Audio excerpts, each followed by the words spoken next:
მოგესალმებით, საქმის კურსი პირდაპირ ეთერში იწყებს მუშაობას, რა თემებს დავუთმობთ დღეს ყურადღებას ნინო ტაბატაძე გაგაცნობთ. ქართული ოცნების პრემიერ-მინისტრი ირაკლი კობახიძე დავოსის ეკონომიკურ ფორუმს არც წელს დაესწრება. როგორც BMG-ის მთავრობის ადმინისტრაციის პრესსამსახურში განუცხადეს, პრემიერი დავოსის ფორუმზე წელსაც არ მიუწევიათ. უკვე მეორე წელია, როცა საქართველოს დავოსის ეკონომიკურ ფორუმზე მიწვეული არ არის, რაც პირველად 2025 წელს მოხდა და ბოლო 20 წლეულში პირველი შემთხვევა იყო. ეკონომიკის მაშინდელმა მინისტრმა ლევან დავითაშვილმა თქვა, რომ საქართველოს მთავრობისთვის დავოსში მონაწილეობა პრიორიტეტული არ იყო. საქართველოს დავოსის ეკონომიკურ ფორუმზე ბოლო მონაწილეობა 2024 წელს იყო. პრემიერის პოსტის დატოვებამდე ერთი თვით ადრე დავოსში ირაკლი ღარიბაშვილი იმყოფებოდა. შეგახსენებთ, რომ მსოფლიო ეკონომიკური ფორუმის 56-მე ყოველწლიური შეხვედრა დავოსში წელს 19-23 იანვარს გაიმართება და მთელი მსოფლიოდან მთავრობების, ბიზნესებისა და სამოქალაქო საზოგადოების წამყვან ლიდერებს გაერთიანებს. წლევანდელი შეხვედრის თემა არის დიალოგის სული. დავოსის ფორუმზე დასწრება უკვე დაადასტურა შეერთებული შტატების პრეზიდენტმა დონალდ ტრამპმა. BMG ფორუმის ორგანიზატორებთან იცდება გარკვეულს რა მიზეზით არ იწვევენ საქართველოს ფორუმზე. 2025 წელი საქართველოს ტურიზმის სექტორისთვის რეკორდული იყო. ოფიციალური სტატისტიკით გასულ წელს საქართველოს 7.8 მილიონი საერთაშორისო მოგზაური ეწვია, რაც 2024 წელთან შედარებით 5.9%-ით არის გაზრდილი, საიდანაც 5.9 მილიონი ვიზიტი უშუალოდ ტურისტულ ვიზიტს წარმოადგენდა, რაც წლიურად 8%-ზე მეტად არის გაზრდილი. ქვეყნების მიხედვით საქართველოს ყველაზე მეტი ვიზიტორი კვლავ რუსეთის ფედერაციიდან ყავდა 1.570.000 ვიზიტორით, და არის 11%, მეორე ადგილზე იყო თურქეთი 1.240.000 ვიზიტორით, კლება ამ შემთხვევაში 6.6%-ია. სომხეთიდან კი გასულ წელს 958.000 ვიზიტორი შემოვიდა, დაახლოებით უცვლელი მაჩვენებელია წლეულ ჭრილში, მიუხედავად იმისა, რომ ზრდა ევროკავშირსა და დიდი ბრიტანეთიდან ტურიზმის ტოპ-10 ქვეყანას შორის ევროკავშირის არც ერთი წევრი ქვეყანა არ მოხვდა. 2025 წელს ევროკავშირის ქვეყნებიდან და დიდი ბრიტანეთიდან ჯამში 9.5 მილიონი ვიზიტი განხორციელდა, რაც 2024 წელთან შედარებით 14%-ით გაზრდილი მაჩვენებელია. 2025 წელი შეჯამებულია, როგორც მოსალოდნელი იყო, წელი ძალიან კარგი ციფრებით დასრულდა.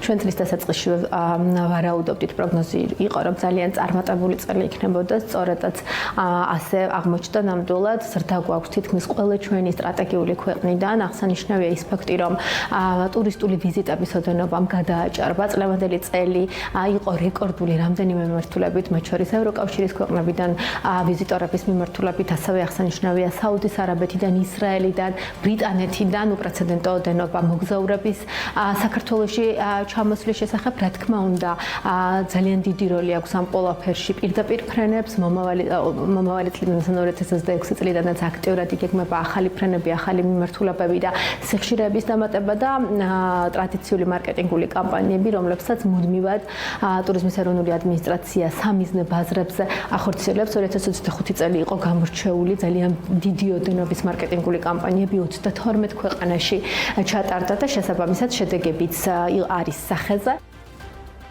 როგორ აისახა ტურისტების ზრდას სტუმარ-მასპინძლობის ინდუსტრიაზე ვრცლად შეფასებებს შემდეგ გამოშვებებში ნუცა შუბაშვილი გაგვაცნობს.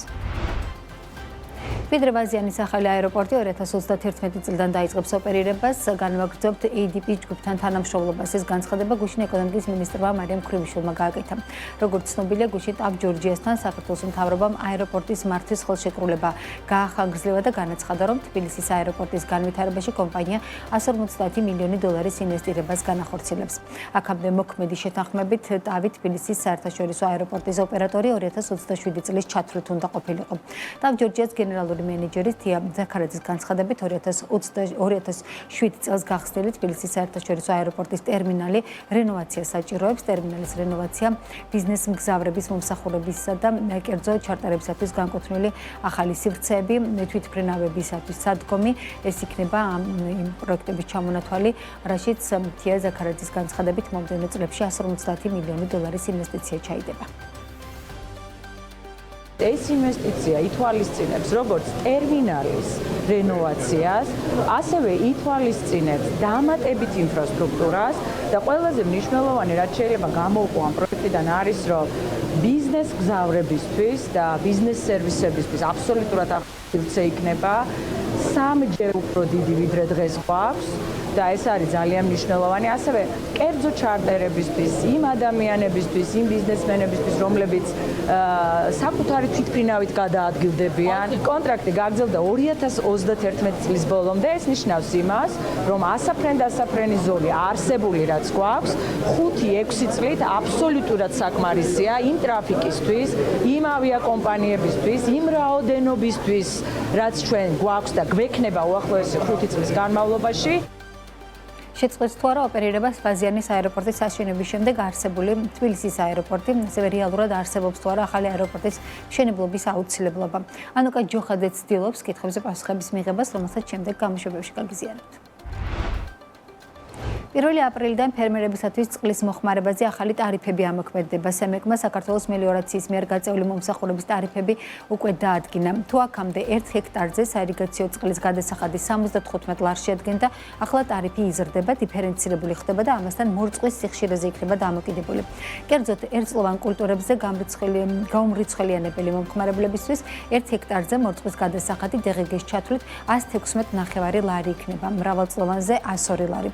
თუ თვალისწინებთ, რომ ფერმერს მოსავლის რამდენჯერმე მორწყვა დაჭირდება, ეს ნიშნავს, რომ ირიგაციის ხარჯი ყოველ ჰექტარზე რამდენიმე 100 ლარი იქნება. ამასთან მომხმარებლებს მოუწევთ წინასწარ შეთანხმონ საირიგაციო წყლის მიღების რეჟიმებიც. იმ შემთხვევაში, თუ მომხმარებელი წყალსარგებლობის განრიგის შეთანხმების მოთხოვნით მიმწოდებელს მიმართავს გეგმიური პერიოდის დარღვევით, ანუ 1 აპრილის შემდეგ, მიმწოდებელი უფლებამოსილი იქნება მომხმარებელს დაარიცხოს დაგვიანებული განაცხადის ინდივიდუალური განხილვის საფასურიც. გარდა ფერმერებისა, სემეკმა შეიმუშავა ფორმულაც, რომლის მიხედვითაც წყლის ტარიფის განათლა მოხდება იმ ობიექტებისთვის, რომლებიც წყალს ელექტროენერგიის წარმოების მიზნით იყენებენ. რა კომპონენტები აისახა ტარიფში და როგორი იქნება მისი გავლენა საბოლოოდ მოსავლისა თუ ელექტროენერგიის ფასზე. საკითხზე დღეს საქმის კურსში ვისაუბრებთ. სემეკის წევრი გივი სანიკიძე უპასუხებს ჩვენს კითხვებს 15 საათსა და 30 წუთზე.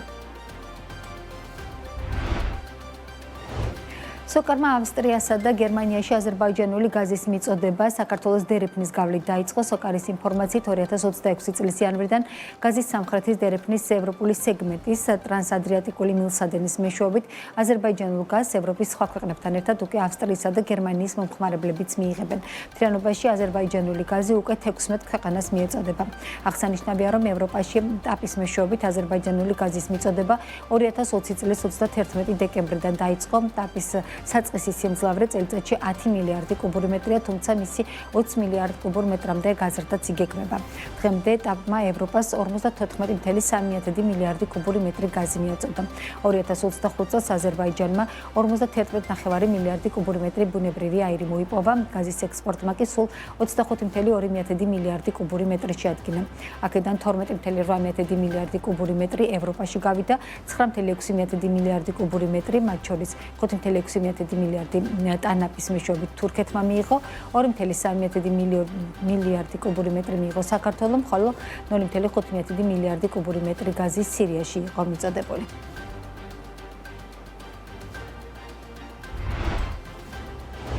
ამ და სხვა თემებით ეთერში 1 საათში უბრუნდებით, დაგვალათეთ.